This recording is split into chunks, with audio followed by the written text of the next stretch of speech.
Every actual state is corrupt. Good men must not obey laws too well. Emerson. The more corrupt the state, the more numerous the laws. Tacitus. The greater number of the laws and enactments, the more thieves and robbers there'll be. Latsu. Unjust laws exist. Should we be content to obey them? Or should we endeavor to amend them? Thoreau. What does that mean, my friends? Are we supposed to disobey laws? If they're unjust, you bet. And how do we do it? Civil disobedience. Take a look at what happened 6 winters ago back up in Germany when they tried to force some radiation waste matter, nuclear waste matter, into the country. And of course there was some protests. They didn't want that to happen. Largest ever security event ever. 17,000 policemen were part of this event to make sure they got this nuclear waste inside of Germany. People didn't want it and they fought it. They fought back. And you know how they did it? They cut off the supply lines. It's really interesting. In the beginning of the day, on a Sunday, cold Sunday, winter morning, police looked like they had it under control. Helicopters, water cannons, armed vehicles, bunch of guys on horses. It seemed like they were inconquerable. But what did they do? They took a bunch of farm tractors and they blocked off the supply lines and they weren't able to feed them. By the end of the day, these guys were crying. They couldn't handle it. So there is a time and a place for us to not let certain things happen. We've got to know when to stand up. And we got to know that we can do it.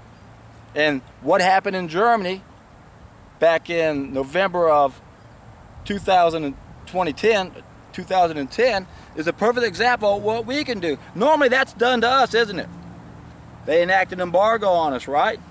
Remember, there's a common link between solving problems that are within our control, conquering nations, and controlling the masses. It all has to do with satisfying our needs.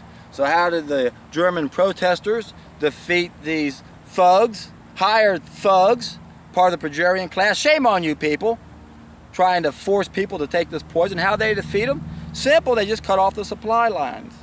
They couldn't get in their supplies, and by the end of the day, they were cold and they were whining, and they didn't want to play anymore. Well, shame on you guys. Shame on every one of you guys that are part of the Praetorian class that are allowing this crap to happen. That's why I always say, things will never change unless we change our mentality. If we can reach the tipping point and change our collective mentality, no one's going to want to join the Praetorian force to enforce bad laws on us. And of course, once we get to that point, we will only have one law. Remember, the more corruption there is, the more laws. Well, what's the ultimate solution for utopia and for paradise? One law. I say that many times. Only one law, a minimal biophoton level. If we had a minimal biophoton level, we'd have 6 senses instead of 5.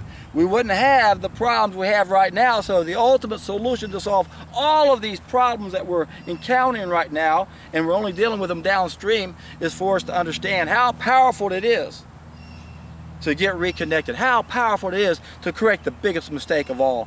As long as we continue to make that same mistake, we're going to struggle dealing with the kind of crap we have now where people, well, the authorities are coming in and they're trying to force crap on us. We've got to know when to stand up. And it's time now to stand up. There are certain things we have to do downstream as far as society goes. We've got to take back the absolute tool of control that's being used against us. That's money. We've got to stop letting someone else print our money. So we have our work cut out for us. All of us individually need to go upstream and get reconnected.